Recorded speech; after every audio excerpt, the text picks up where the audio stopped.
আক্রান্ত যখন ওয়াকফ বিল, সেই ওয়াকফ বোর্ড দাঁড়ালো এসএমএ আক্রান্ত একটি ছোট্ট শিশু আদ্রাতির সাহায্যে।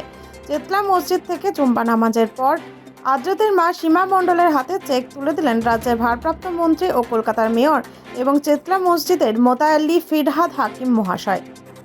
3 মাস প্রায় ভেন্টিলেশন সাপোর্টে আছে, কিন্তু ওর এখনও মুখের হাসি বিলীন হয়ে যায়নি। আর সেই হাসিটার জন্যও আমরা এখনও লড়াই করে যাচ্ছি, যে ওই হাসি দেখেই আমরা এখনও জোর পাই যে ওকে আমরা বাঁচাবো আর বাঁচাতে পারবো। আর তাই সেই কারণে সমস্ত পশ্চিমবঙ্গবাসীর কাছে আবেদন, টাকার সংখ্যাটা হয়তো অনেকটা, এখানে আমার টাকার সংখ্যা কোনো সময় আমার মাথায় আসে না। আমার সবসময় মনে হয় একটা ইঞ্জেকশন পেলেও ঠিক হয়ে যাবে, ও স্বাভাবিক জীবন।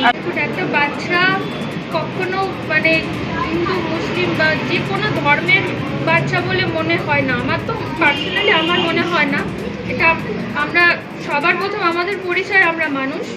আর এইরকম যখন বিরল রোগ আর এর দাম যখন এতটা এসে দাঁড়ায়, যেটা সাধারণ কি আমার সঙ্গে যদি 100টা পরিবারও দাঁড়ায়, তারাও একসাথে হয়তো এই অ্যামাউন্ট জোগাড় করতে পারবে না।